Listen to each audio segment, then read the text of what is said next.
Universidad Autónoma de Entre Ríos, psicólogo, doctor en educación, investiga sobre problemáticas psicoeducativas y es director de la Fundación ABACO. Y también es compañero, obviamente, de reflexiones de todas estas cuestiones que nos vienen atravesando en el ámbito educativo y también subjetivo. Dale, Facu. Bueno, muchas gracias. Sí, a medida que uno se encuentra con docentes, con compañeros, compañeras, se va dando cuenta también de que la cuestión es ver cómo generamos nuevas preguntas específicas para responder desde un contenido diferente. Muchas veces respondemos los que estamos en el campo educativo a muchas agresiones, simbólicas, económicas, y a veces la respuesta en esa lógica no conduce a los mejores contenidos. Me parece que es importante generar estos espacios y construir estos espacios en donde nos podamos nosotros, con otras intenciones, generarnos preguntas, así los contenidos que vengan relacionados puedan llegar a tener otro alcance. Entonces, en ese sentido, siempre acá con el colegio, con Natalie y otras compañeras de reflexiones, nos parece importante ir generando estos espacios para, ir dialogando, compartiendo experiencias y demás. Yo voy a comentarles algunas reflexiones a modo de disparador. Fíjense que el título está referido a una obra que quizás conozcan, que es la de María Teresa Nidelkoff, Maestro Pueblo, Maestra Gendarme. De alguna manera un juego del título tenía que ver con esto, con recuperar algunos temas que ahí se plantean, que me parece que son ineludibles, a pesar de que a la autora María Teresa, cuando le dijeron que hace unos años que se iba a reeditar la obra, ella dijo, ¿para qué si es una obra vieja, si no es una obra actual? Ella misma estaba sorprendida de por qué se reeditaba esa obra, pero bueno, cuando uno la lee, y ahora que vamos a compartir algunas partes, vamos a ver hasta qué punto es actual o no. Me pareció también oportuno, ¿no? Porque convocamos desde el Colegio de Psicólogos, hay un psicólogo acá, y hice un pequeño estudio ahí, una genealogía acerca de cómo es, o cómo fue, o cómo puede ser la relación entre la psicología y la educación, que, como todas las relaciones, va teniendo diferentes momentos, ha tenido diferentes interpretaciones, y por supuesto que hay diferentes posturas, ¿no? Y por supuesto, hay determinados discursos con cierta ideología que tienden a hacer de esta relación algo especial. La psicología, habrán escuchado hablar de la psicología educacional o la psicología en educación, la psicología educativa.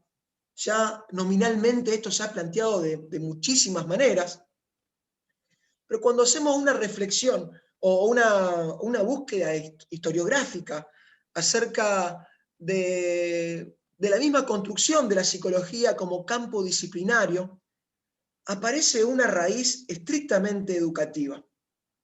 ¿Sí? Si bien en el relato oficial habrán escuchado hablar quizás de Boone, de su laboratorio, del estudio a través de la introspección, de funciones asociativas, del elementalismo, asociacionismo, ligado a principios positivistas, cuando ahí abrimos el cajón de la historia nos encontramos con historias diferentes, con reflexiones en el mismo estudio del desarrollo acerca de filósofos que van a estudiar el desarrollo en relación a objetivos educativos. ¿Sí? Esto desde la filosofía clásica se renueva después con la Ilustración. ¿Sí? Tenemos, Rousseau, Comenio, Pestalozzi y demás que de alguna manera necesitan comprender y entender el desarrollo para, de alguna manera, diseñar una propuesta educativa. Incluso en la misma psicología, casi 20 años antes que estos experimentos de Boone, aparece una propuesta de estudiar la psicología, el Volgeist, el espíritu colectivo, el espíritu de lo popular, estudiar ese sentido común, ese espíritu que estaba entramado en el lenguaje, en las costumbres, en las tradiciones y también, por supuesto, en la educación. Muy distante es esa psicología, podemos decir, que después vamos a ir viendo cómo decanta también y se actualiza en otros proyectos, pero la concepción del psicólogo en la escuela o la psicología educacional diseñada para ir a detectar problemas de aprendizaje, para ir a detectar qué es lo que no está pasando o funcionando, a los fines de recuperar, a los fines, ¿no?, también o a veces de machacar qué es lo que no se está haciendo bien en un dispositivo pedagógico. Si seguimos en esta historia, incluso podemos reconocer que este mismo Wundt escribió 10 tomos de una psicología llamada Psicología de los Pueblos, en donde retoma las ideas de estos alemanes, que se llama Lázaro y Stendhal, y dice que una psicología estrictamente individual es una psicología incompleta. ¿Sí? Podemos hacer alusión acá a lo que plantea Walter Benjamin, que una historia que no se cuenta del todo amenaza con erradicar parte del presente que se encuentra ligado a esa historia que no reconocemos. Cuando yo en sexto año, a veces pregunto, en sexto año de que doy clases en psicología, ¿a dónde está lo psíquico? ¿No? La pregunta esta por lo psíquico. Aparece generalmente ligado a cuestiones internas, cerebrales, a funciones cognitivas, y muchas veces después estos psicólogos y psicólogas, cuando de alguna manera comparten problemáticas en el campo educativo, también, por supuesto, reproducen o replican esta concepción, e incluso esta concepción, cuando ahí hoy mencionábamos que trabajo en investigaciones, las trabajamos con concepciones docentes, sigue primando una concepción individualista de lo psíquico, ¿no?, ligada a determinadas funciones, ¿no?, pensadas en el límite de una piel. Por supuesto, hay mucha ideología también en estas concepciones, y también después aparecen en concomitancia ciertas prácticas que, bueno, de algún modo, al reproducir este esquema, por supuesto que plantean serias limitaciones. La psicología, como recién les comentaba, la psicología en educación o psicología educacional, directamente plantea dentro de sus diferentes posturas maneras de articular el fenómeno psicológico con el hecho educativo. Así que tenemos distintos proyectos en la psicología que lo plantean, por ejemplo, como hechos de realidades diferentes que se influyen. Hay teorías, por ejemplo, ahora aparecen muy en vigencia, teorías innatistas o racionalistas, en donde el hecho educativo despliega o desarrolla ciertas propuestas que vienen o del genoma o que vienen de procesos internos, ¿sí?, ligados a funciones cerebrales. Acá el hecho educativo aparece como algo por fuera, podemos decir, que provoca el despliegue de esas funciones. Hay posturas incluso, ¿no? Sabemos que el psicoanálisis es un campo muy amplio, que de algún modo también se posicionan en una especie de empirismo subjetivista, en donde aparece la construcción subjetiva, ¿no?, bueno, en este caso, ¿no?, de un sujeto a través de, podemos decir, cierta exterioridad. Hay otras posturas, también, ¿no? Decíamos, hay diferentes posturas incluso dentro del mismo psicoanálisis, en donde podemos plantear que tanto el camino del desarrollo como el hecho educativo son intrínsecos a sí mismos, hay una cuestión dialéctica en donde el desarrollo, ¿sí?, se va constituyendo y va aconteciendo en relación a los hechos educativos, que a su vez no pueden entenderse por fuera de un despliegue, también en órdenes del desarrollo. Vygotsky, Brunner, también ciertas posturas del psicoanálisis, comparten esta perspectiva que no podemos disociar o no podemos separar los caminos del desarrollo de hechos educativos. Entonces la educación aparece como un fenómeno inevitable, un fenómeno necesario para la culturalización, que por supuesto después, a través de las instituciones en las que se materializa, va teniendo ciertas características. Entonces, me parecía importante al principio ir de alguna manera describiendo cómo la relación entre psicología y educación no tiene que ser una cuestión artificial o forzada, ya que aquellos que entendemos que el fenómeno psíquico está implicado en el hecho educativo, tenemos que preocuparnos y preguntarnos por la educación, y que el modo en cómo desde la psicología se convoca a reflexionar por la escuela, lejos está, sería de cierto paradigma oficial en donde el psicólogo va a, podemos decir, a otorgar ciertas respuestas o ciertas fórmulas a la hora de trabajar en cierta problemática individual del aprendizaje.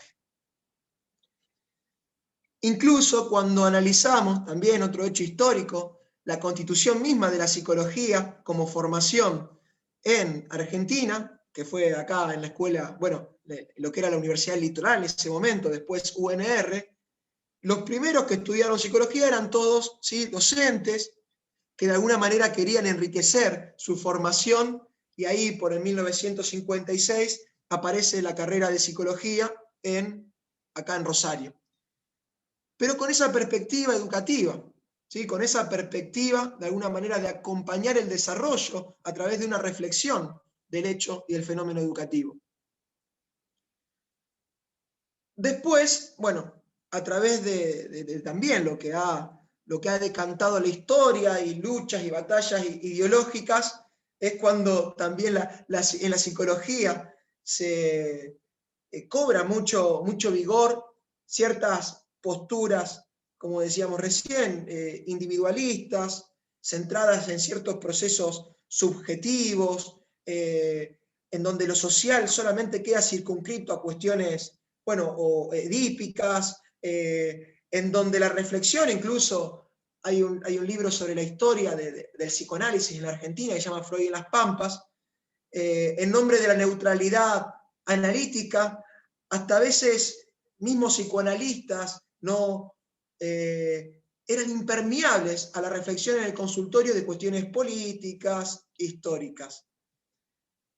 También aparecen ciertas comunidades de psicólogos que con un lenguaje críptico, con un lenguaje dificultoso, también obstaculizaban ciertos diálogos con otras instituciones, y el psicólogo en la escuela era como un embajador en tierras extrañas, ¿sí?, en donde ciertos canales de diálogos, bueno, eran verdaderamente, bueno, construcciones muy, muy forzadas. Sabemos que, por suerte, y por eso también estamos acá, y aparte hay muchos caminos de pioneros y pioneras que han atentado contra estos modelos hegemónicos, han de alguna manera construido otros vínculos entre la psicología y la educación. Cuando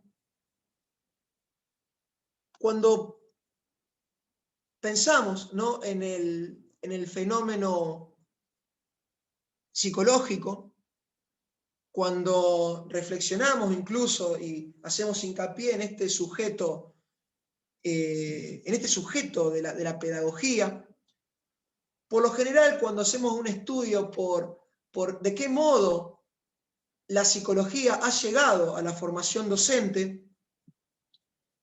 aparecen ciertas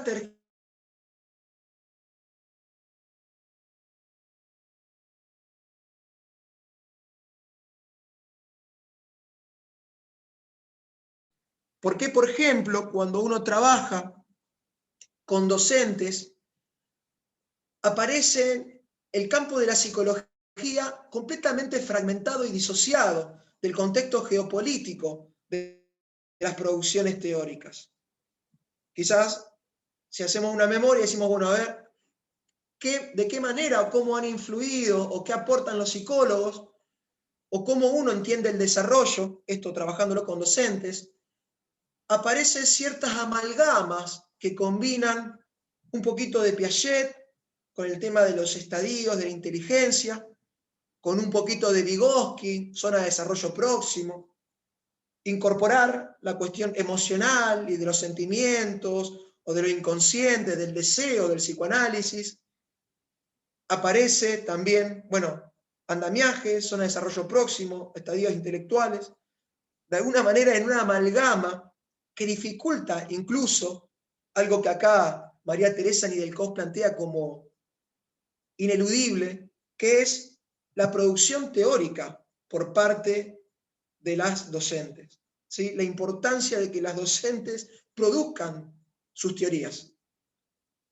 Por supuesto que son teorías que van a apropiarse de herramientas, de teorías y de posicionamientos metodológicos de otras disciplinas, pero que de alguna manera esa construcción tiene que venir por parte misma del cuerpo docente.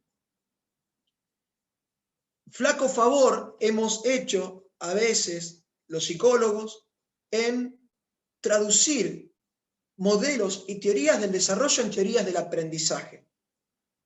Porque ni Vygotsky, ni Piaget, ni Brunner, ni Freud plantearon teorías del aprendizaje. Sin embargo, cuando uno dialoga con las docentes, aparece muchas veces este discurso de la teoría del aprendizaje o de Vygotsky o la teoría del aprendizaje de Piaget como una traducción directa de estas teorías. Ahí me apareció un cartel, no sé qué, a estrategias de enseñanza, que en realidad es una teoría que se tiene que construir por parte del mismo campo educativo, de la pedagogía, y no tanto esperar respuestas, porque no las han construido por parte de estas teorías del desarrollo. Sí, por supuesto que son necesarias y son y clarifican ciertos modos de entender los fenómenos, ¿sí? Pero Piaget, su pregunta en esta epistemología genética fue acerca de una construcción científica de conocimientos y un desarrollo a través de estadios intelectuales. Cuando eso se ha traducido como una actividad del aprendizaje, aparece una exigencia casi formal, incluso a veces hasta las propuestas curriculares, de que hay que enseñar esto en determinado tiempo, esto en el otro y esto en el otro. Y que, por supuesto, ¿no? Aparece algo del orden de la deficiencia o del orden del déficit cuando ciertos objetivos no se pueden cumplir. Teoría del aprendizaje de Vygotsky, no, él tampoco plantea. Por supuesto que hay herramientas que son ineludibles para pensarnos en el campo de la educación, ya que plantea un esquema del desarrollo en donde lo histórico-cultural y las herramientas forman parte de ese desarrollo psíquico y en donde es inevitable pensarnos con los otros a través de lo interpsíquico para comprender el modo en cómo acontece un desarrollo. Brunner, por supuesto, también, en donde Brunner dice que es el campo educativo en donde se pueden probar las tesis culturales. que trasciende la cuestión del andamiaje, por supuesto. Brunner nos habla de que acompañando incluso o complementando a Piaget, en donde Piaget apunta a entender el desarrollo en términos formales y estructurales, pero de alguna manera teniendo como horizonte el pensamiento científico, Brunner va a decir que no solamente es a través de esas estructuras formales que el mundo, sino que es a través de sentidos, narraciones y significados. Y que, por supuesto, el otro y la cuestión cultural es inherente para pensar la condición humana, ya que uno se va entretejiendo mediante la educación en una cultura. Pero él lo plantea una teoría, podemos decir, del aprendizaje. Sí que nos da herramientas para pensar, aquellos que también, por supuesto, asumimos la pedagogía, el modo en cómo plantear y reflexionar sobre ciertos contenidos. Si hay una teoría que podemos ligarla al aprendizaje, que de hecho se plantean así, Learning Theory, es el conductismo. ¿Sí? Pero estamos hablando de un conductismo de principios del siglo XX que por supuesto eso ha ido cambiando incluso cuando uno dialoga con conductistas, ya están muy, muy lejos de esos principios o esos postulados iniciales, en donde no se consideraban cuestiones históricas. Ese, por supuesto, sería imposible hasta éticamente reproducir esquemas o experimentos como los planteaban Watson o Skinner, etc. A la teoría del aprendizaje tiene que ver con ese esquema porque de algún modo lo que se plantea en ese modelo es que todo es aprendido, ¿no? Que aparece, como dice el mismo Vygotsky, un empirismo objetivo, ya que la conducta es, de alguna manera, está netamente vinculada a lo que se ha aprendido. Pero en el resto, ¿no? en lo que podamos llegar a aportar a las formaciones o a los modos de entender el desarrollo, no aparecen estos vínculos directos en términos o como propuestas directas del aprendizaje. Traigo estos datos, de alguna manera, estas lecturas e interpretaciones, de alguna manera para resignificar el modo en cómo dialogamos en el campo educativo entre aquellos que nos preguntamos por los fenómenos psíquicos y aquellas personas con el objetivo de transmitir y construir esos mundos posibles en las aulas o en los otros espacios educativos.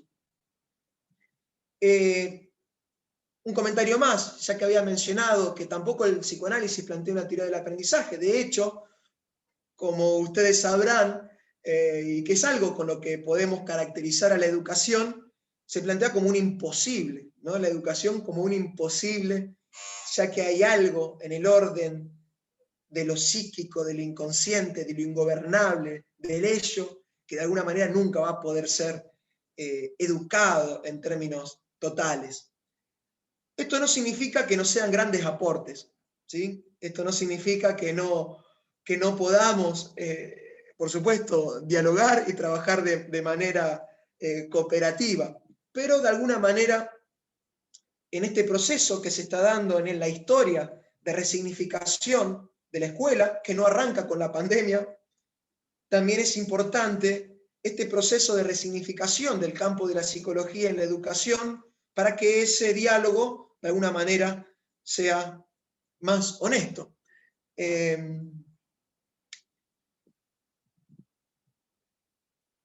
Por supuesto que en cualquier momento pueden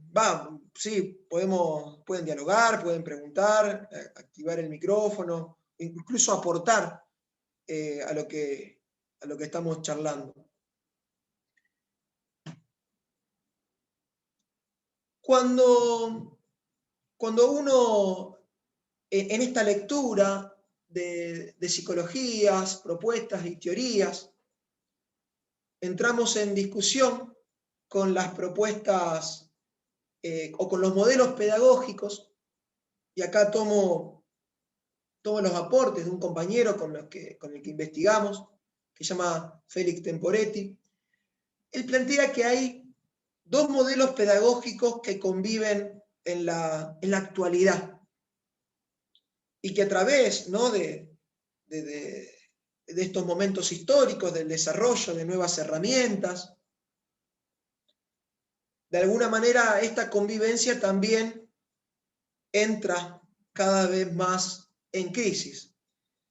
A grandes rasgos, un modelo de escalera ascendente, el modelo oficial, el modelo, ¿no?, que más se perpetúa en la educación formal, que es heredero de la Ilustración y que plantea estas cuestiones que no cesamos de discutir, de por qué todos al mismo tiempo, con lo mismo, por qué este modo ligado a la racionalización, por qué de alguna manera en la asimetría educativa, que es inevitable, ¿no? También siempre cuando hay educación hay una cuestión de asimetría, pero el modo en cómo esa asimetría se plasma en esta escalera ascendente es un modelo bien, que está ligado a lo que dice Nedeljkov de este maestro gendarme, que reproduce la lógica de un sistema, ya que siempre esos contenidos están ligados a algo planteado desde una exterioridad, en donde aparece una lectura lineal, memorística, transcriptiva. Pero, bueno, y este modelo pedagógico está ligado y está asociado también a ciertas teorías psicológicas, no por las teorías psicológicas, sino por el modo en cómo se han apropiado. Pensemos, recién hablamos de la epistemología genética, la psicología de Piaget, fue bien incorporada para reproducir este modelo pedagógico. Asimismo, como estrategias de reforzamiento, pero solamente para conseguir el éxito escolar, lejos de, por supuesto, de ciertos fines terapéuticos.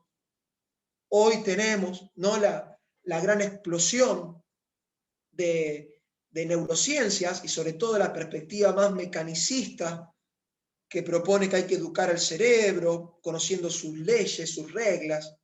No un niño que tiene un cerebro, sino el cerebro que domina de alguna manera la condición humana. Hay, de este modelo de la escalera ascendente, por supuesto, se va nutriendo y va parasitando ciertas propuestas del campo de la psicología a sus fines, ¿no?, a su finalidad también ideológica.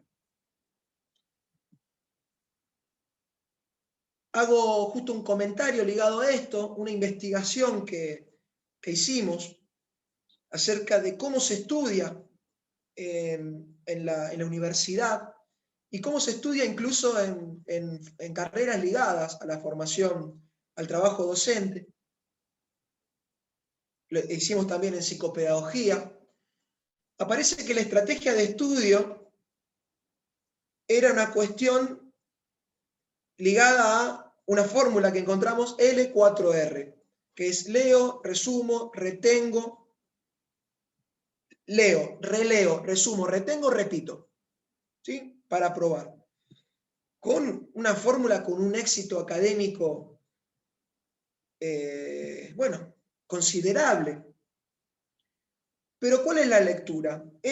Podemos decir, la problemática está en ese estudiante o en esa estudiante que de un modo racionalista empezó a aplicar esa estrategia. No, es una expresión de toda una cultura académica y que no se inicia, por supuesto, en la escuela, perdón, en la universidad, sino que de alguna manera le podemos encontrar antecedentes en toda la trayectoria educativa. Está vinculado esta estrategia de estudio a, podemos decir, este modelo pedagógico tradicional, que es la escalera, como metafóricamente lo podemos entender, la escalera ascendente. Pero convive, como recién les decía, con lo que podemos plantear como una espiral recurrente.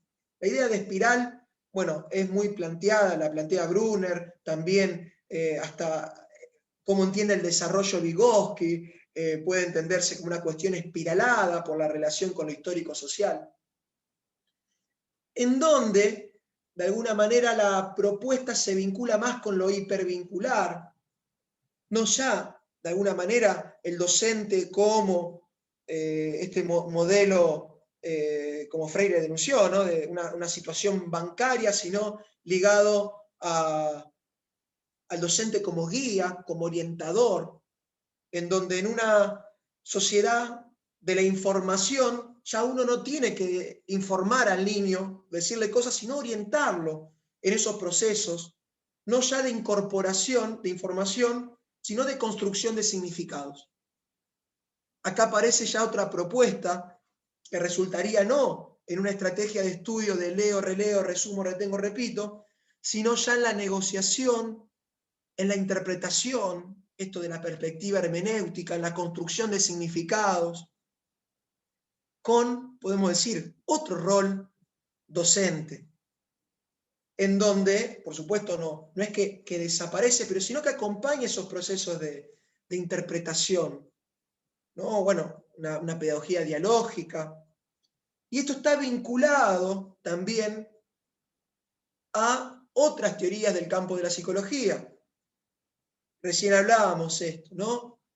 De psicologías que piensan que el desarrollo psíquico o subjetivo está netamente implicado con las herramientas, con un contexto social, con un contexto cultural.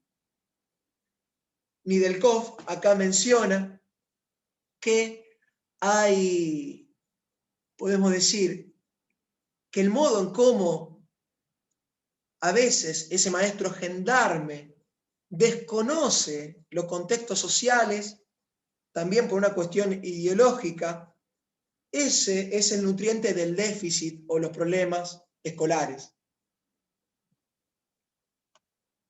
Directamente habla esto, ¿no? Que hay que percibir las raíces sociales del fracaso escolar. Entonces, acá, a través de la descripción de estos modelos pedagógicos que conviven, en donde aparecen también otro uso de las herramientas, ¿sí? Que este Internet no garantiza, ¿sí? Que ahora las personas, niñas, niños, manejen las redes, eso no garantiza de alguna manera el cambio pedagógico, ya que el cambio pedagógico va ligado también a otra forma de posicionarse ante el conocimiento, ante el desarrollo y ante la situación de enseñanza y o aprendizaje.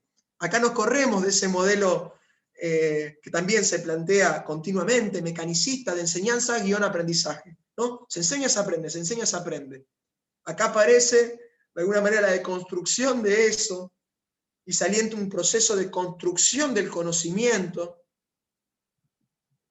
en donde aparece cierto perspectivismo también, con diferentes formas de interpretación, en donde se reconocen también las diferentes estrategias en el uso de esas herramientas. Es decir, una computadora no nos va a garantizar, de alguna manera, aprovechar las posibilidades del hipertexto, lo hipervincular, como así tampoco un pizarrón, ¿no? Con esa, podemos decir, diseñado para una perspectiva empírica sensorial, en donde te mostraban: hoy es jueves, hay sol, entonces uno entendía que había sol porque estaba escrito en el pizarrón. O sea, no necesariamente el pizarrón es una condena a un modelo pedagógico de enseñanza-aprendizaje.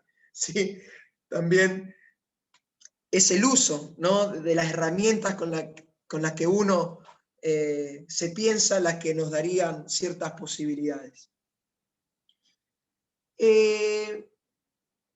Para ir de alguna manera terminando, porque ya, como decíamos recién, es una invitación al diálogo, pero por supuesto hay mucho más para reflexionar. Quería mencionarles y compartirles algunas cuestiones que tomé de este libro de María Teresa Nedeljkov, que como sabemos tiene muchos años, pero que hay cuestiones que quizás nos puedan interpelar hoy.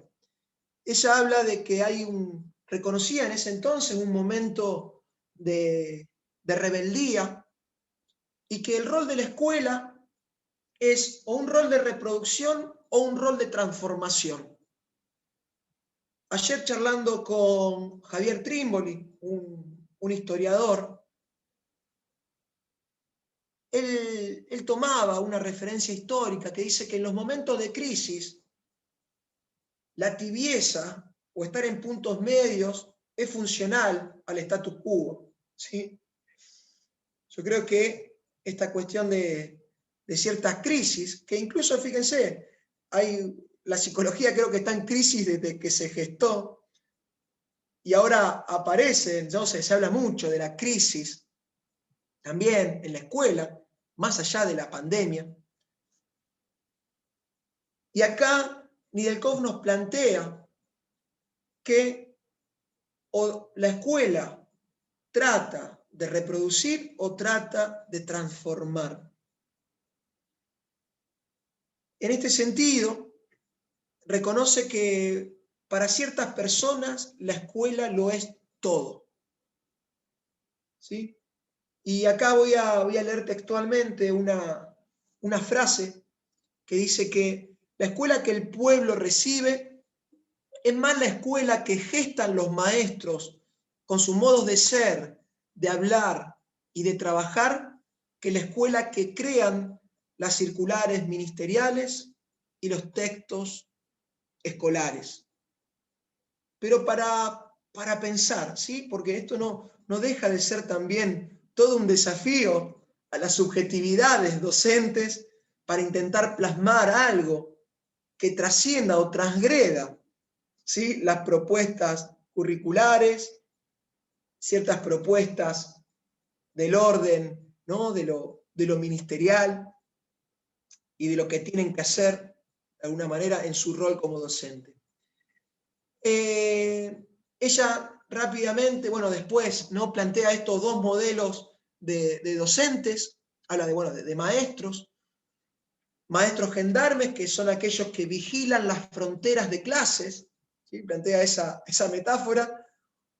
Otros maestros gendarmes, que son los maestros a secas, los que no perciben las implicancias ideológicas de su hacer cotidiano.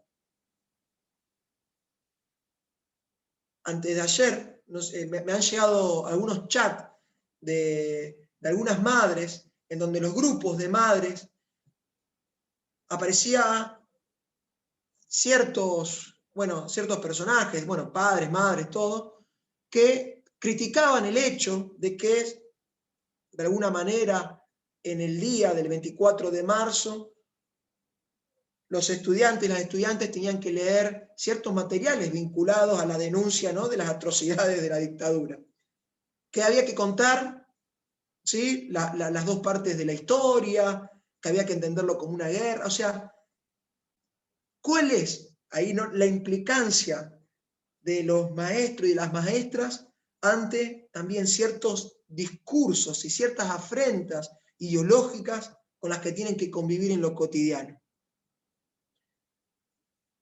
El maestro pueblo, por otro lado, construye herramientas de expresión, de denuncia, de trabajo de los sectores más vulnerados, y una vulnerabilidad que la podemos pensar más allá, incluso por supuesto de lo económico. Nosotros en nuestro contexto geopolítico ya lo estamos viviendo, lo estamos sufriendo, y ojalá en la post-pandemia también lo vamos a sufrir, que tiene que ver con cada vez mayor la cuestión de vulnerabilidad económica. Pero sabemos que la vulnerabilidad en los sujetos con los que trabajamos en el campo de la educación trasciende la cuestión económica, ya que hasta en las escuelas, con las pedagogías más logradas, no digo más logradas, sino estas más novedosas, o con todos los recursos tecnológicos a disposición, también hay infancias vulneradas con, podemos decir, otras complejidades, otras afrentas, ¿no?, a un desarrollo saludable. Un cambio educacional, dice Nedeljkov, no puede gestarse solo desde la escuela, ¿sí? Y por eso se tienen que renovar los canales de diálogos entre la escuela, las familias y todas las otras instituciones que conforman una comunidad.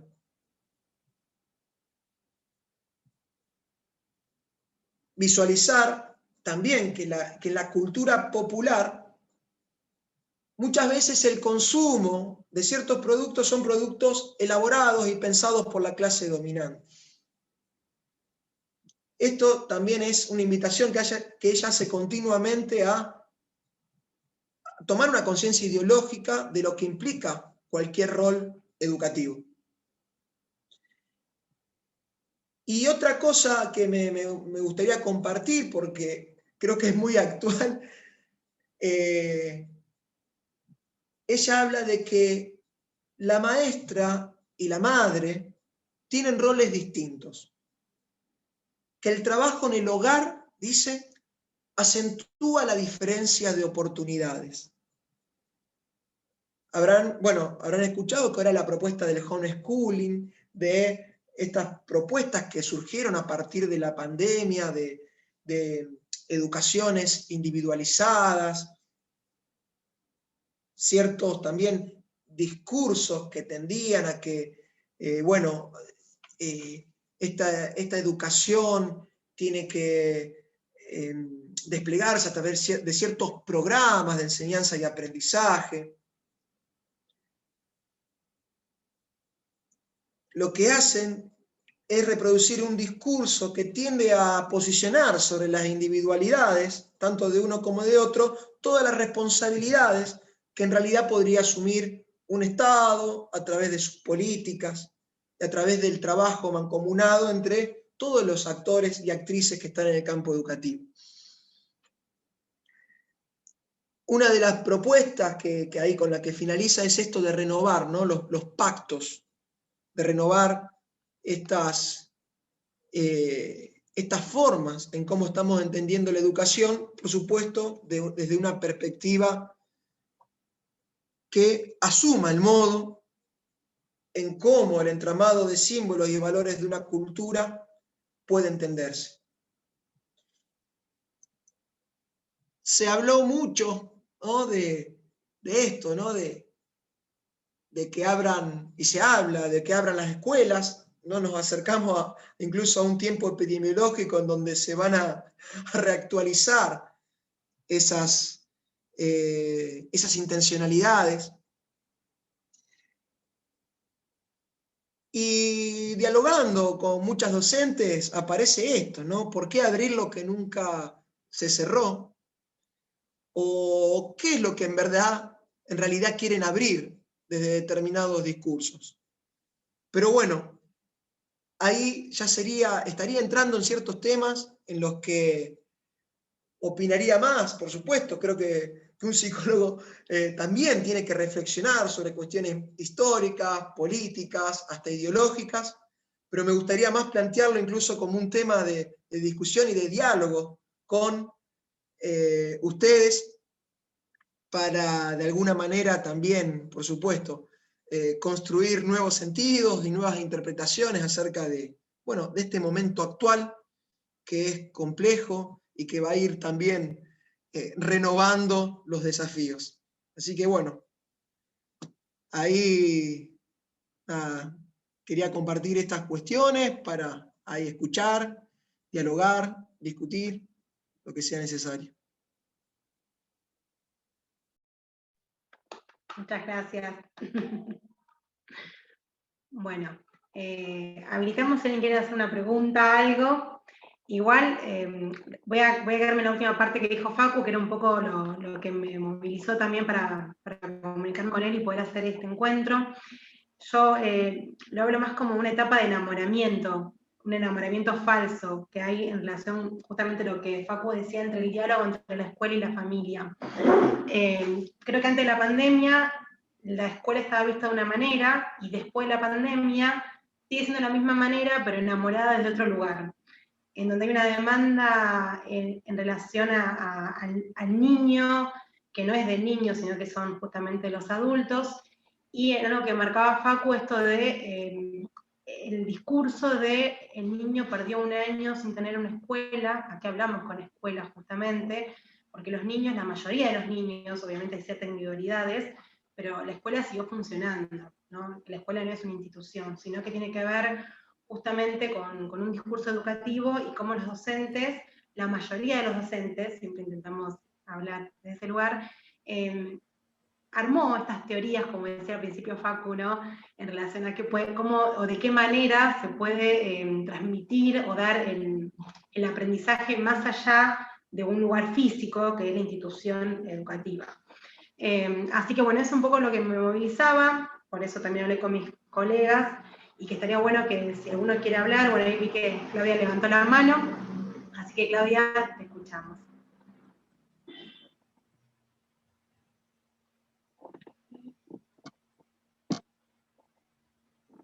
Tenés el micrófono apagado. Sí, estaba queriendo... ¿Ahí está? Sí, sí. Ahí está. Bien. Les decía que, bueno, que Facundo es mi director en la Fundación Ábaco. Yo soy parte del equipo de coordinación, donde precisamente lo que hacemos es coordinar y trabajar en un campo que va desde el contacto con los espacios terapéuticos, los espacios educativos, o sea que estamos en contacto con las escuelas y las familias. Es un campo muy rico de aprendizaje dinámico, continuo, aprenden los concurrentes y aprendemos nosotros con cada uno de ellos a partir de la singularidad de cada uno. Y tenemos espacios de talleres, y en los talleres suceden cosas muy ricas, y hay respuestas inéditas, y en el aprendizaje es todo esto que decíamos que no sucede en las escuelas, nos está pasando en los talleres, porque trabajamos sobre de la realidad, de las inquietudes, de los deseos, desde las preferencias, para ir seduciendo la posibilidad de habilitar espacios de aprendizaje. Y se producen experiencias muy hermosas que, cuando Facundo decía los docentes tendrían que participar en la producción de teoría, nosotros tenemos un campo de trabajo muy rico, que por supuesto no es el objetivo de la investigación, pero suceden cosas que si no las registramos o las vamos registrando así como para tener nosotros qué hicimos en nuestro registro diario, qué nos faltaron, qué hicimos y qué sorpresa nos vamos llevando, se pierden como respuestas o como posibilidades de investigación, con lo cual de alguna manera vendría siendo como una invitación a, si a alguno de ustedes les interesa, la posibilidad de nosotros poder compartir las experiencias, y de que quien tenga la posibilidad de avanzar sobre esta mixtura. Nuestro terreno no es puramente educativo, también toca lo terapéutico, y también las familias participan en nuestro espacio de una manera más activa de la que participan en las escuelas, principalmente con las demandas y todo lo que a veces un papá de chicos especiales o con necesidades educativas especiales no se atreve a demandar en la escuela, bueno, las recibimos nosotros. Y entonces eso también es digamos, como espacios muy, muy fértiles para la investigación, que están fuera de nuestro objetivo, pero que sí, no sé, si el director nos permitiera, podría llegar a generarse algún intersticio de investigación. Bueno, eso quería, me pareció genial todo lo que escuché hoy, y realmente tomé nota, pero gracias.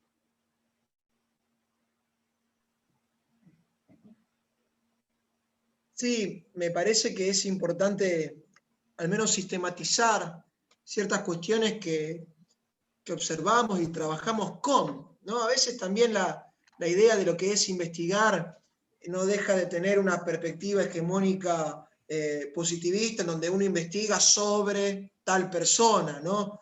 En el hecho de los trabajos, de diálogo, e incluso hay investigaciones, por supuesto, participantes que se les dice, que es investigar con la comunidad, es investigar de alguna manera y organizar la formación y ponerle letra, porque de ese modo también sabemos que nutrimos la historia. Muchas experiencias que vienen aconteciendo, traducirlas, después publicarlas, socializarlas, organizarlas, de después no va a establecer una voz diferente de que, bueno, que si quedaran por ahí solamente en una anécdota. Creo que es un déficit, me atrevo a llamarlo así, en nuestras formaciones. Por eso esto que dice, ¿no?, de la Nidelkoff, de que las maestras tienen que construir teoría, es fundamental, es fundamental. Los psicólogos también pueden construir Pero teoría también, mientras por están supuesto, trabajando. pero bueno, a la teoría muchas veces hemos eclipsado desde la psicología con ciertas praxis o cierto modo, como decíamos hoy, de entender la psicología en educación, esas posibilidades de construcción teórica, porque hemos aportado la confusión. Pero bueno, por eso A mí también, ¿no?, renovar. me parece espectacular este espacio de encuentro, y que si uno habla de ante una situación, no dar respuestas tibias y no ser funcional a los discursos hegemónicos, creo que ya plantear eso es provocativo y es una invitación a la acción. Entonces, decir, bueno, no me quedo en la tibieza, avanzo y participo. Entonces me parece genial esta posibilidad de encuentro y de contacto con profesionales de otras áreas, porque creo que ese es el sentido, ¿no? A partir de acá, con todo esto que hablamos y con todo esto que sabemos que se hace. Natalie. Sí, no, yo quería preguntar un poco este paralelismo que se hacía del título de la propuesta para exponer hoy, ¿no?, sobre lo mediático y lo gendarme, ¿no?, que vos hacías que había, bueno, este título había sido elegido también a partir de este libro. Quería ver, bueno, escucharte en relación a esto, ¿no?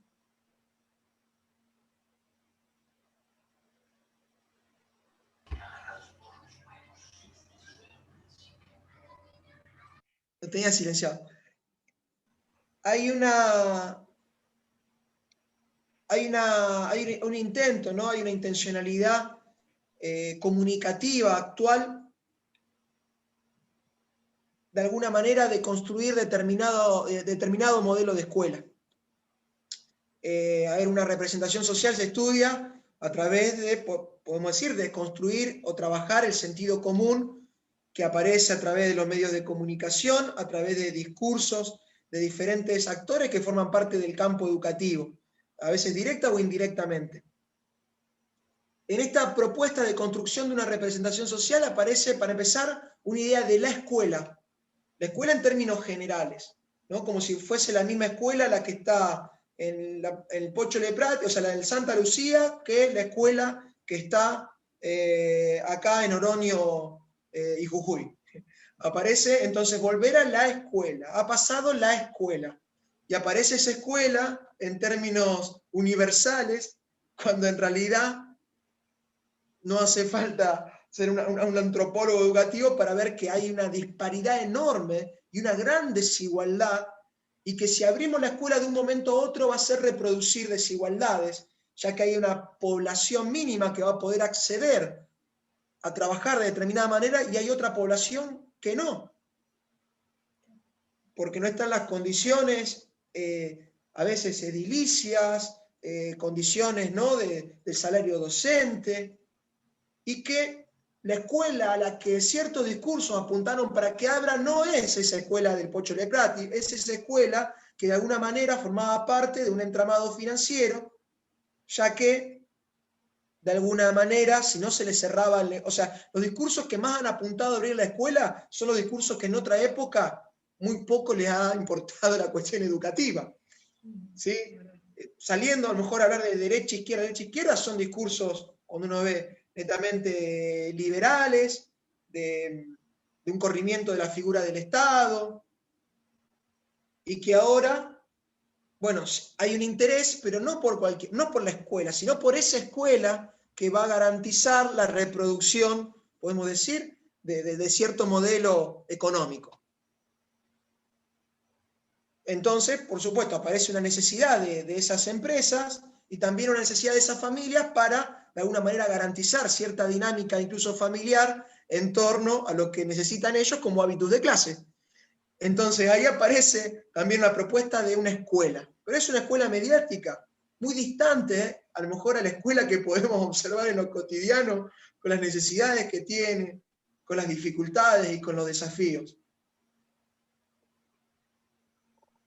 Facu, fíjate que los discursos que están dando vuelta en relación a abrir las escuelas, por un lado los niños no sociabilizan, sería pensando, bueno, cuál es la finalidad del educativo, ¿no? Esto, bueno, los niños no pueden sociabilizar porque no están dentro de la escuela, y por otro lado, el tema de esto de que, bueno, si no aprenden, dominan más, ¿me entendés? Como el poder los dominan más. Me parece que, por eso te digo, es como una lucha de discurso en donde la finalidad en sí de abrir la escuela, de pensar tener una escuela dentro de una pandemia, porque me parece que es como un lugar interesante, pensar, bueno, cuál es el lugar en este momento de la escuela dentro de una pandemia, pierde el eje y es comido por otros intereses que ya han querido pasar por otros lugares, que lo han logrado justamente, y que de último en la escuela, porque bueno, obviamente la escuela es un derecho, y no puedes pasar tan por encima, ¿no? Como en otros ámbitos. Me parece que, bueno, también hay que escuchar un poco eso. Por eso te decía esto del enamoramiento y la demanda de los padres, que es como una demanda rara, que el niño vaya a sociabilizar. Mientras que uno sabe que los niños han sociabilizado más allá, y no es, está dentro de la finalidad de la escuela, pero no es la finalidad en sí.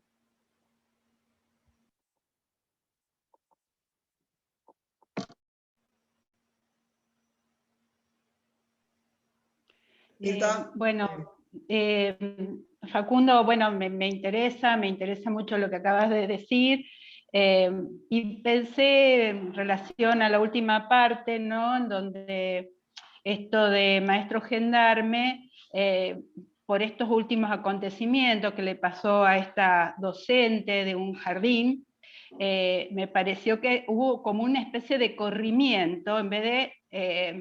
ahí estaban los padres gendarmes, ¿no? Que acusaban a una docente por haber trabajado un contenido que es un contenido que está dentro de la currícula y además que corresponde a una ley. Nosotros también, los docentes, debemos cumplir con algunos requisitos, ¿no?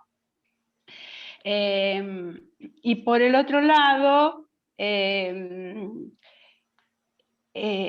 bueno, los docentes tienen que hacer investigación áulica.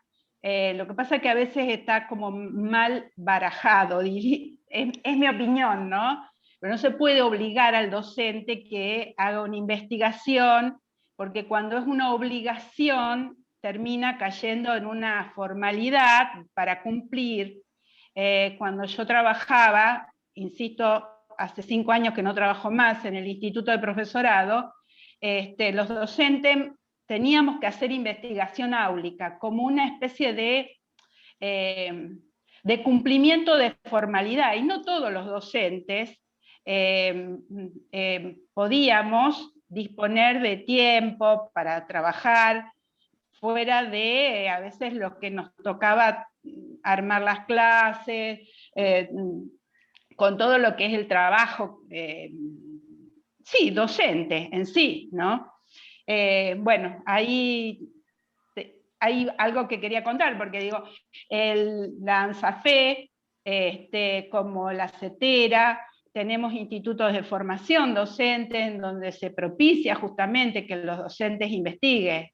A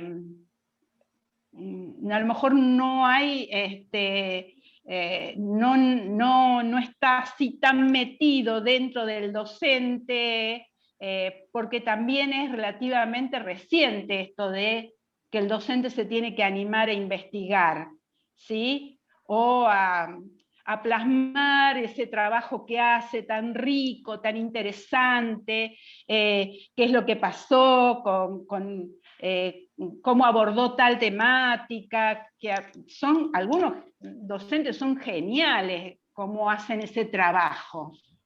Eso era lo que quería aportar.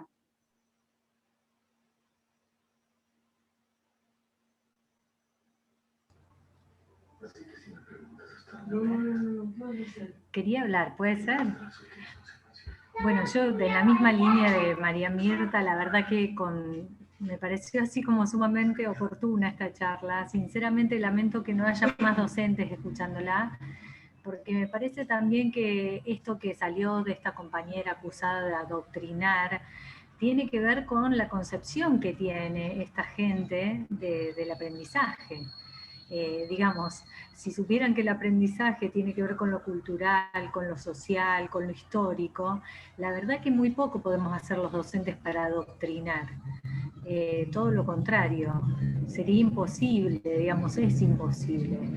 Y bueno, me parece, la verdad que son aportes muy, muy interesantes y bueno, cuando tengan el video yo lo voy a difundir porque me pareció, bueno, que aporta mucho y que tenemos que tener estas herramientas desde otra disciplina, a lo mejor no algo específico nuestro, pero sí herramientas para pensar lo educativo, como algo cultural, como algo social, como algo situado, colectivo, porque la verdad que ese embate de la derecha del homeschooling y todas estas cosas que apuntan a lo individual realmente son nefastas, pero avanzan, siempre están proponiendo algo así, como si fuera el aprendizaje. Así que la verdad que ustedes nos acerquen estas herramientas para pensar nuevas estrategias para llevar al aula y bueno, y para pensar el hecho educativo me parece fabuloso. Así que lo agradezco muchísimo. Gracias Facundo y gracias al colegio. Yo quería... ¿Se escucha? No, quería hacer... Yo pensaba con esto de lo mediático, ¿no? Porque la otra vez, escuchando una entrevista que se le hacía desde la radio a Alicia Stolkiner, ella opinaba de los medios de comunicación y, bueno, justamente con quien le estaba haciendo el reportaje, que me parece que viene a tono de lo que estamos pensando. Alicia le hablaba sobre esta situación de Viviana Canosa, diciendo esto que había que tomar en plena pandemia y todo lo que generó.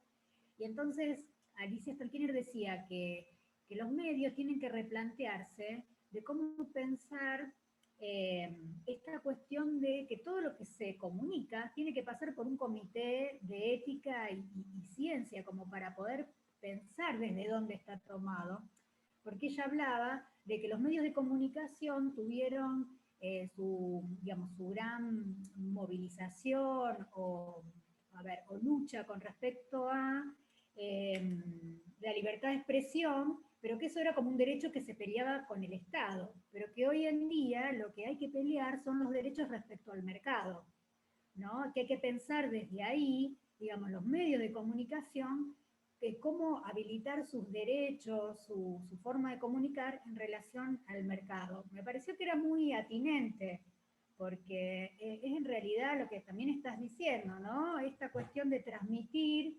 qué tipo de educación sin tener en cuenta este contexto, ¿no? Lo que el mercado genera, que justamente va en contra del respeto del aprendizaje, por lo que decíamos, lo cultural, lo social, lo histórico, ¿no? Cómo poder pensar la educación desde ahí, ¿no? En este contexto social que estamos viviendo y cómo se reproduce ese tipo de, digamos, de concepto, ¿no? Me pareció muy atinente lo que decía Alicia y esa reflexión respecto a los medios de comunicación. Me acuerdo, bueno, fue una discusión que estuve leyendo la semana pasada, que hubo una noticia dando vuelta que la OMS, no me acuerdo, que todavía nombra, no, creo que el Ministerio de Salud hablaba sobre el uso del barbijo y que no era obligatorio. Y, por ejemplo, acá en Casilda hubo toda una movida de ciertos padres de mandar a sus hijos sin barbijo, porque como no era obligatorio, era sugerido. Entonces a mí me pasan estas cosas, que cuando leo las noticias, yo no me quedo con lo que dice el título y lo que dice la noticia, intento buscar. Y en ningún momento, viste, porque pasan estas cosas, o sea, utilizan enseguida algunas cuestiones más para sacar los intereses individuales de cada uno. Y no era tan así lo que estaba diciendo. Obviamente que eso es también, hay la parte de la escuela, el Ministerio de Educación es el que está diciendo que hay que usar barbijo en forma obligatoria a partir de los 6 años. Entonces, pero bueno, estos padres se tomaron de eso y también hubo toda la movida. Por eso sigue siendo en la escuela otra vez el reflejo donde todas las problemáticas sociales que están pasando van a caer ahí, y termina mostrando justamente el problema que tiene la educación, que esto antes de la pandemia, de bueno, cómo se refleja todo dentro de la escuela. Y por eso te digo, termina perdiéndose justamente el trabajo educativo, el trabajo de, como yo te decía, esto de pensar la escuela entre una pandemia, de qué manera, de qué forma de sostener a los chicos que también están ahí adentro, viste, como un montón de cuestiones que quedan por fuera y se termina mostrando en lo social dentro de la escuela. Me quedé pensando justamente con lo que vos decías, el tema de los medios de comunicación.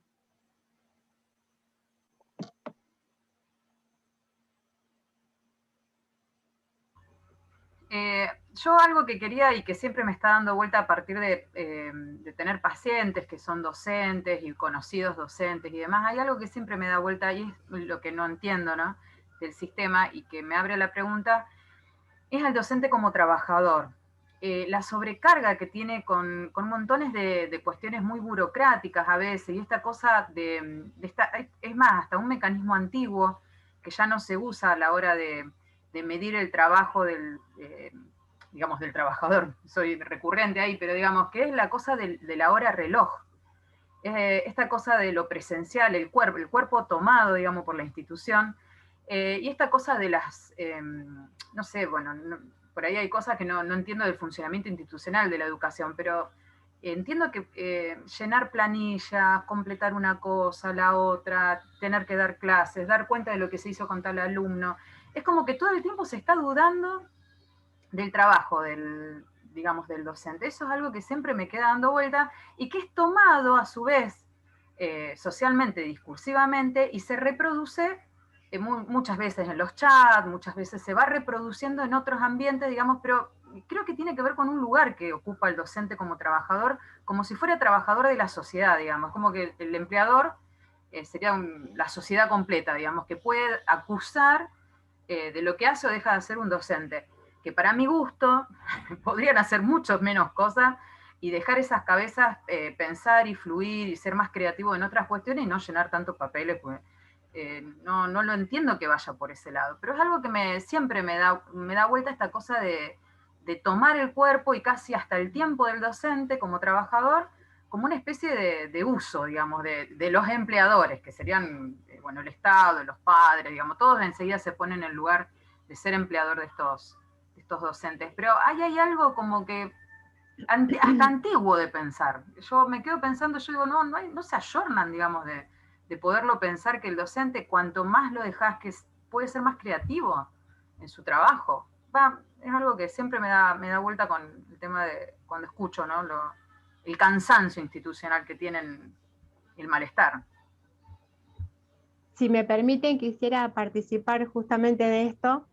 Yo vengo del campo de la educación y he trabajado en todos los niveles del sistema educativo. Entonces, también coincido con la sobrecarga. Coincido que sería ideal que el docente pudiera expresar su creatividad y todo su tiempo en el trabajo real de la docencia. Pero la escuela está vista como un instrumento del Estado. El docente, y en todas las capacitaciones docentes que se han venido dando, donde se suspendían las clases para trabajar, y el ministerio hacía la bajada de qué se tenía que hablar, recalcan todo el tiempo esto, ¿no? El docente es un agente del Estado, con un número propio para cada cargo, y está dentro de un sistema que ya se lo comió, o en realidad nació desde ahí. Entonces, es muy difícil desde las bases poder modificar eso.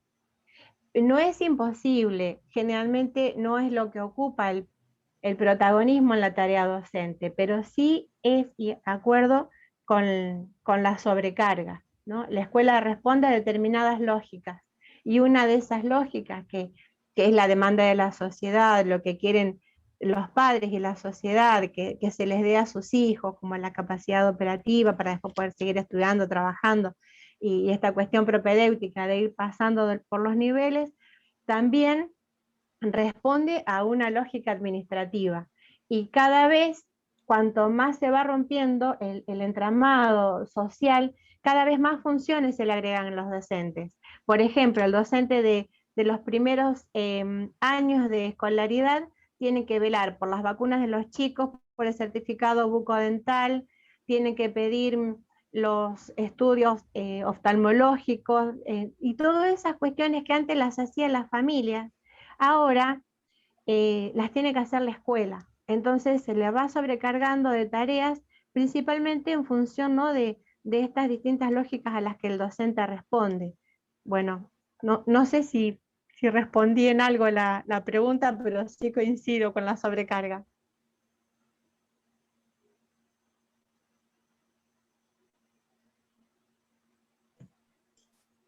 ¿Puedo?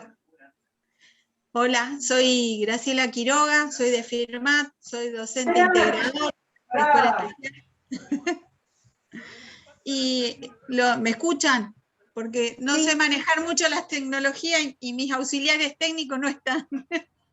Así que, y lo que están diciendo, estoy escuchando todo y parece que, porque tengo un compañero que se jubiló, que no sé si lo conocen, Eduardo de la Vega, que es psicólogo y ha escrito libros. Bueno, lo he tenido a la par trabajando en mi escuela. Y él siempre nos decía esto del registro, de escribir, de la investigación, y nos corría con todo eso, y nosotras no estamos acostumbradas, porque tenemos experiencias en las escuelas que son para registrar y nunca registramos, que después las contamos y él nos retaba. Otra de las cosas, yo trabajo en escuelas primarias. Nosotros priorizamos el retrabajo con el docente, las especiales. Y se nos dificulta un montón ese espacio, de aunque sea 45 minutos, una hora, para sentarnos a reflexionar de qué le pasan a los chicos. Lo toman, y los directivos lo toman como una pérdida de tiempo, no lo toman como algo enriquecedor entre nosotras, desde lo pedagógico, cómo acompañar a ese niño con esa discapacidad o con esa dificultad en el aprendizaje. Y escuchando todo esto, qué bueno que pueda encontrar un espacio donde lo pueda hablar, porque lo hablo en mi escuela, con mi equipo, pero por ahí no lo puedo hablar con otra gente, porque como que lo toman igual armar talleres con los chicos, es como que se pierde el tiempo, no lo toman como otra experiencia, otra forma de aprender, salir al parque y trabajar de otra manera, se nos dificulta mucho esas, y la sobrecarga ni les cuento, porque está la venta ahora estamos en Pascua, entonces está la venta de la rifa del huevo de Pascua, el registro, llega una capacitación que hay que hacerla, y entonces cortamos todo lo que estamos haciendo y arranca, es así. La escuela, vos llegás un día y te cambió todo porque llegó algo que había que hacer, que había que presentar, y se corta todo, no hay prioridades. Creo que el sistema está preparado para que no podamos decir que no, esto lo dejamos y lo hacemos otro día o en otro momento. Llegó ahora, hay que hacerlo ya, y queda todo cortado de lo que vos venís trabajando. Eso es lo que le quería contar, que más o menos nos pasa en las escuelas. La vorágine que tenemos.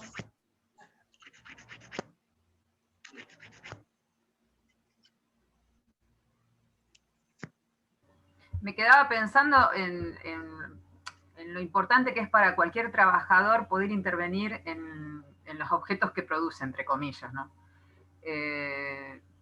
O sea, qué importante que es poder opinar y retrabajar sobre lo que está haciendo, pero de una manera activa, ¿no? Esto de, por ahí, tener cuidado. Ahora no me acuerdo, creo que es Claudia que nos decía que había trabajado en varios niveles de la educación, y esta cosa de que a veces lo institucional es tan aplastante en algunos momentos históricos, y creo que ahora estamos en uno de esos, que las docentes después, bueno, realmente se percibe mucho malestar psíquico para los que escuchamos a las docentes desde un lugar más clínico, porque no pueden intervenir de otra forma, y son aplastadas realmente. Entonces aparecen todas las cuestiones más sintomáticas, más del orden del sufrimiento que parece individual, pero que obviamente se entrama con un sufrimiento colectivo del docente. Pero bueno, yo ahí me quedo pensando cómo un trabajador a veces necesita intervenir en eso que está gestando a la hora de trabajar, digamos, ¿no?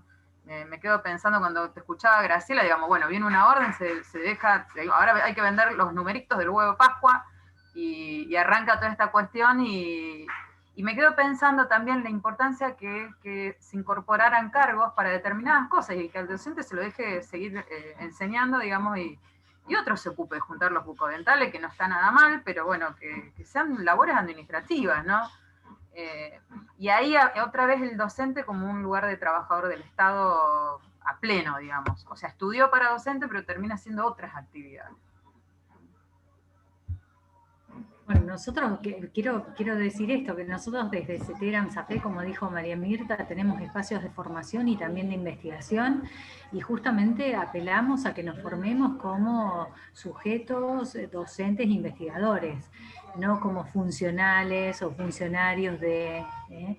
Es bastante difícil porque hay que, digamos, las instituciones educativas en general son muy verticalistas, entonces, bueno, hay como una cuestión de cumplir órdenes y hacer caso, pero me parece que también quienes estamos formados de otra manera, también siempre luchamos contra eso. Y el gremio, por supuesto, también aspira a que tengamos las condiciones también adecuadas para asumirnos como docentes e investigadores, porque es muy difícil en el poco tiempo que tenemos y bueno, con un montón de actividades extras que también requiere la escuela, que además investiguemos, que tomemos nota de lo que vamos haciendo, registremos cosas, bueno, pero por supuesto que el gremio pelea por eso, ¿eh? Nos asumimos como trabajadores, pero no funcionales, sino trabajadores que podemos transformar incluso las instituciones educativas, así que bueno, hay que remarla. Por eso nosotros decimos también que está bueno que los docentes tengamos en cuenta esta dimensión de la militancia y de lo sindical, porque somos laburantes, somos trabajadores, y tenemos que pensar nuestro trabajo no desde lo individual del puesto de trabajo, sino desde su dimensión colectiva. A veces los puestos de trabajo están pensados de tal manera que perdemos de vista justamente esa dimensión colectiva que tenemos de nuestro trabajo. Cuando ocurre, por ejemplo, algún problema, no sé, alguna agresión de un chico a otro, parece que la responsabilidad es de la maestra de séptimo grado, ahí se pelea. No, en realidad, si fluye, si emerge un problema de violencia, lo tenemos que justamente abordar entre todos, porque surgió en la escuela, que es una institución hecha por todos. Pero, bueno, en general perdemos esa noción de lo colectivo y entonces apuntamos siempre a lo individual. Y nuestro trabajo, bueno, sobre todo en escuelas secundarias, está armado de tal manera que tenemos módulos con horas cátedra y, bueno, es muy difícil tener conciencia de lo colectivo cuando está todo así como atomizado por materias. Bueno, con la nueva ley de educación, por supuesto que se intenta abrir esa dimensión colectiva, pero cuesta porque venimos formados casi todos, todavía con resabios positivistas y bien de la modernidad, de que está todo el conocimiento fragmentado. Pero bueno, en el gremio apuntamos a eso también, a que nos demos cuenta de estas cosas y tratemos de cambiar las instituciones educativas desde adentro. ¿Sí?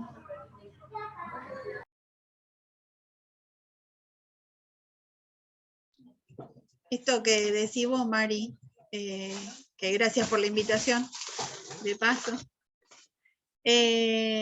A nosotros nos pasa con los alumnos en integración, cuando decimos que son de la institución y no de un grado o de una docente, porque nos pasa eso también, que las instituciones no abordan al chico, es de la docente y lo tiene que tener a cargo ella, y a veces, vieron que a veces los niños más especiales necesitan deambular o pasan estas situaciones, y siempre se sobrecarga, y nosotros estamos trabajando en eso, gracias a Dios, hace 4 o 5 años que modificamos esa situación en algunas escuelas, no en todas, porque la estructura de la escuela primaria todavía están, como dice María, estancada, y no hay forma de moverlas en algunas docentes, de que no le pertenece a uno el alumno, sino que es de la institución, a veces hasta hacemos participar a las porteras, para que porque nos parece importante, porque por ahí los chicos hacen lazo con ellos. Así que estamos tratando de, creo que vamos, por lo que vengo escuchando, por buen camino. Porque uno va repensando siempre qué hacer con los chicos.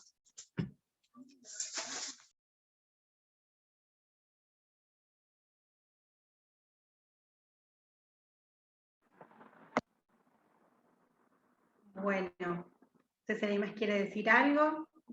Si no, fue bastante rico. Yo, bueno, nada, tengo una gratitud enorme, como siempre, por estar acá con ustedes, dialogar, aprender. Bueno, creo que es uno de los motivos que cotidianamente me empujan. Creo que estos espacios son indispensables, ineludibles, así que pueden contar conmigo para cualquier otro espacio. Bueno, yo trabajo, ¿saben?, en investigación, doy clases de metodología de la investigación, así que si en algún momento se necesita trabajar en algo ligado a eso también, algo, no sé, un taller que se llame Investigar a pesar de, a pesar de muchas cosas, muchos obstáculos, pero bueno, yo creo que se puede hacer y bueno, que estemos acá es muchísimo. Así que bueno, agradecer, nada más que eso. No, gracias a vos. Sí, no. Gracias. La verdad que es muy lindo encuentro. Sí. Agradecerte, digo, Facu, seguro vamos a tomar, te agradecemos muchísimo la predisposición y con Natalie estamos conversando de poder generar un espacio, a lo mejor de encuentro mensual o demás, desde la delegación. Natalie ofreció desde hace tiempo, incluso antes de la pandemia, que me parece que es riquísimo el intercambio, que haya docentes que puedan transmitir, ¿no es cierto?, cómo se vive el día a día, el transcurrir, cómo a mí me parece que eso también es enriquecedor, ¿viste? Justamente para lo que vos proponías, ¿no? En esta cuestión de no traer la psicología, el proceso de aprendizaje y tomarlo así como uno, digamos, de una manera media brusca, media salvaje. Me parece que el intercambio hace esta construcción, ¿no es cierto? De poder, digamos, no sacar del contexto a la psicología, de lo que tiene que ver con lo que se vive en el día a día, con la construcción. Entonces me parece que es riquísimo, lo vamos a tomar, te agradecemos muchísimo siempre la predisposición y ojalá podamos armar al menos un encuentro una vez al mes y tener algún tipo de programita de los encuentros, ¿sí? Proponerlo desde la delegación. Gracias a todos los participantes también. No, muchas gracias a ustedes. Bueno. Nos vemos. Nos vemos. Gracias, Natalie, también. Gracias. Nos vemos. Gracias a todos.